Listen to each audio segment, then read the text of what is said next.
பிரியமானவர்களே, ஆண்டவரும் அருமை இரட்சகருமா இருக்கிற இயேசு கிறிஸ்துவின் இனிய நாமத்தினாலே இந்த கால வேளையிலே உங்களை நான் வாழ்த்துகிறேன். இந்த நாள் முழுவதுமாக நீங்கள் செய்கிற எல்லா காரியத்திலையும் கர்த்தர் உங்களோடு கூட இருந்து உங்களுக்கு ஜெயத்தை கொடுப்பாராக. அன்பானவர்கள், நம்ம வசனத்தை வாசிப்போம். யாக்கோபு 4ஆம் அதிகாரம் 8ஆம் வசனம் இப்படியாக சொல்லுகிறது, தேவனிடத்தில் சேருங்கள், அப்பொழுது அவர் உங்களிடத்தில் சேருவார் என்றதான வசனத்தை நாம் வாசிக்கிறோம். இந்த காலை வேளையில கர்த்தர் உங்களை என்னை பார்த்து சொல்லுகிறார், என் மகனே மகளே, நீ என்னிடத்துல நீ சேரும் பொழுது நான் உன்னிடத்தில் சேர்வேன் என்று சொல்லி ஆண்டவர் சொல்லுகிறார். அர்த்தம் என்ன? நாம் கர்த்தரிடத்திற்கு வரும் பொழுது அவர் நம்மிடத்திற்கு வருவார். கர்த்தரிடத்திற்கு நாம் போகும்பொழுது அவர் நம்மிடத்திற்கு வருவார். இதுதான் இதனுடைய அர்த்தம். அன்பானவர்களே, இன்றைக்கு நாம் கர்த்தரிடத்தில் இருக்கிறோமா அல்லது கர்த்தரை விட்டு தூரமா இருக்கிறோமா என்று சொல்லி நம்மை நாம் பரிசோதித்து பார்க்க வேண்டியதாக இருக்கிறது. இந்த வசனத்தை வாசித்த பொழுது எனக்கு பைபிள்ல பரிசுத்த வேதாகமத்தில் இருக்கக்கூடிய ஒரு பெண்ணை குறித்து எனக்கு ஞாபகம் வந்தது. அந்த பெண்ணை குறித்து நான் வாசித்த பொழுது நான் ஆச்சரியப்பட்டு போனேன். ஏன் என்று சொன்னால், அன்பானவர்களே, லூக்கா 13ஆம் அதிகாரம் 10ஆம் வசனத்திலிருந்து அந்த பெண்ணை குறித்து நாம் வாசிக்கிறோம். ஆண்டவராக இயேசு கிறிஸ்து ஒரு ஓய்வு நாளிலே ஒரு ஜெபாலயத்திலே அவர் போதகம் பண்ணி கொண்டிருக்கிறார். அப்பொழுது அந்த இடத்துல ஒரு பெண் இருக்கிறாள். அந்த பெண் 18 வருஷமாய் பலவீனப்படுத்துகிற ஆவியை உடையவளாய் இருக்கிறாள். அவள் நிமிர முடியாத கூனியாய் இருக்கிறாள் என்று சொல்லி நான் வாசிக்கிறோம். அந்த இடத்துல அந்த பெண் இருக்கிறாள். எந்த இடத்துல? ஜெபாலயத்தில் அந்த பெண் இருக்கிறாள். அன்பானவர்களே, அந்த பெண்ணினுடைய அந்த விசுவாசத்தை பாருங்க, கர்த்தர் மீது அவளுக்கு இருக்கிற அந்த அன்பை பாருங்கள். 1 வருஷம் 2 வருஷம் அல்ல, 18 வருஷமாய் பலவீனப்படுத்துகிற ஆவி அந்த பெண்ணோடு போராடி கொண்டிருக்கிறது. அந்த பெண்ணுக்கு விரோதமாய் கிரியை செய்து கொண்டிருக்கிறது.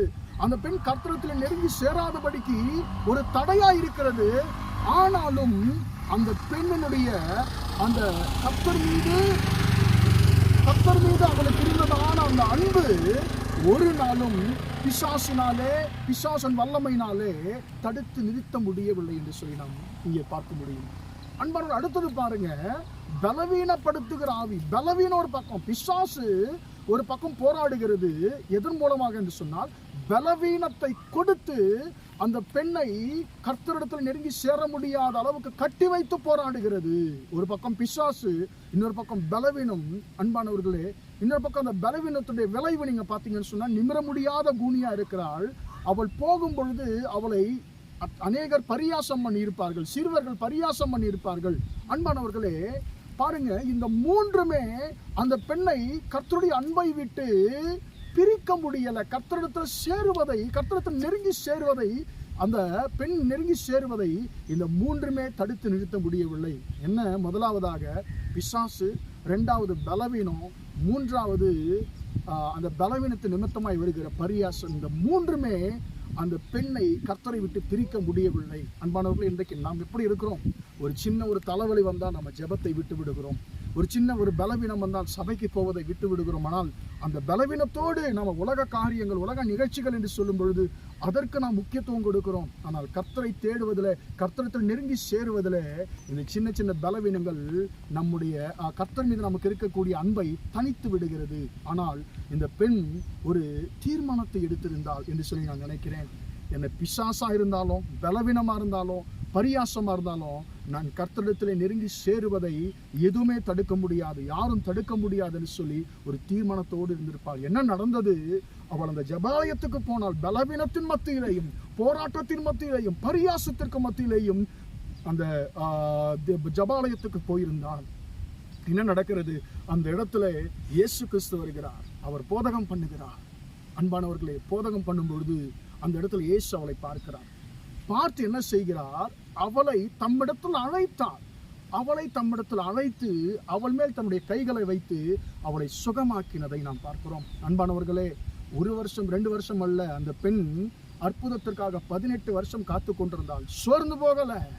அந்த பரியாசங்கள் அவளை எந்த அளவுக்கும் பாதிக்கல. ஒரு நாள் வந்தது, அவள் எதிர்பாராத ஒரு காரியம் நடந்தது. அவள் போகிற ஜெபாலயத்திற்கு இயேசு அங்கே வந்திருந்தார். அவர் எல்லோரையும் பார்த்தார். இந்த பெண்ணை பார்த்த உடனே அவருக்கு நிச்சயமாக அவருடைய சூழ்நிலைகள்லாம் புரிந்திருக்கும் என்று சொல்லி நினைக்கிறேன். இவள் 18 வருஷமாய் இந்த பிசாசின் போராட்டத்தோடு, பலவீனத்தோடு, அது நிமித்தமாக ஏற்படுகிற பரியாசத்தோடு இவள் எல்லாவற்றையும் பொறுத்து கொண்டு இடத்துல வருகிறாள் என்று சொல்லி கர்த்தர் அவளை அழைத்தார். அழைத்து அவள் மேல் தம்முடைய கைகளை வைத்து சுகமாக்கிறதை பார்க்கிறோம். அன்பானவர்களே, இதுதான் இந்த வசனத்தினுடைய அர்த்தம். தேவனிடத்தில் சேருங்கள், அப்பொழுது அவர் உங்களிடத்திலே சேர்வார். அன்பானவர்களே, நாம் எப்படியா இருக்கிறோம்? நம்மை எந்த காரியம் கர்த்தரை விட்டு பிரிக்கிறது? அன்பானவர்களே, நாம் பலவீனத்தோடு, நம் பிரச்சனைகளோடு, போராட்டங்களோடு நாம் கர்த்தரை தேடும் பொழுது அவை எல்லாவற்றிலிருந்தும் கர்த்தர் நம்மை விடுவிக்க வல்லவராக இருக்கிறார். நாம ஐயோ எனக்கு பிரச்சனை இருக்கிறது, எனக்கு பலவீனம் இருக்கிறது, எனக்கு பரியாசம் இருக்கிறது, போராட்டம் இருக்கிறது, என் சூழ்நிலைகள் கடினமா இருக்கிறேன்னு சொல்லி நாம் அப்படியே ஜெபிக்கிறதை நாம் விட்டுவிட்டால், நாம் சபைக்கு போவதை விட்டுவிட்டால், கர்த்தரோடு இருக்கிற ஐக்கியத்தை விட்டுவிட்டால், நாம் ஒவ்வொரு நாளும் நமக்கும் கர்த்தருக்கும் இருக்கக்கூடியதான அந்த இடைவெளி அதிகமாகும். ஒவ்வொரு நாளும் நாம் கர்த்தரை விட்டு ஒவ்வொரு படி நாம் தூரமாக தான் போவோம். எனவே அன்பானவர்களே, நாம் இன்றைக்கு ஒரு தீர்மானம் எடுப்போம். எதுவாக இருந்தாலும் ஆண்டவரே, உம்மை விட்டு என்னை பிரிக்காதுன்னு சொல்லி ஒரு தீர்மானத்தை எடுப்போமா? நிச்சயமாக கர்த்தர் நம்மை ஆசீர்வதிப்பார். நாம் கர்த்தரிடத்தில் நாம் சேருவோமாக. அப்பொழுது கர்த்தர் நமக்கு நன்மையை கொடுப்பார். நாம் ஜெபிப்போமா? அன்பின் ஆண்டவரே, இம்மட்டுமாக இந்த வார்த்தைகளை கேட்ட உம்முடைய பிள்ளைகளை ஆசீர்வதிப்பீராக. தேவனிடத்தில் சேருங்கள், அப்பொழுது அவர் உங்களிடத்தில் சேர்வார் என்ற வார்த்தையின்படி ஆண்டவரே, அப்பா ஸ்தோத்திரம் ஆண்டவரே, உம்முடைய பிள்ளைகள் உம்மிடத்தில் சேர்ந்து ஆண்டவரே உம்முடைய அற்புதத்தை பெற்றுக்கொள்ள கர்த்தர் உதவி செய்வீராக. ஆண்டவரே, எங்களை எந்த பிரச்சனைகள் ஆண்டவரே உம்மிடத்தில் ஆண்டவரே உம்மை விட்டு உம்முடைய பிள்ளைகளை பிரிக்கிறதோ அந்த போராட்டங்கள், நிந்தனைகள், பிரச்சனைகள், பலவீனங்கள், பிசாசின் கிரியைகள் இயேசுவின் நாமத்தினால் நீங்கி போகட்டும்.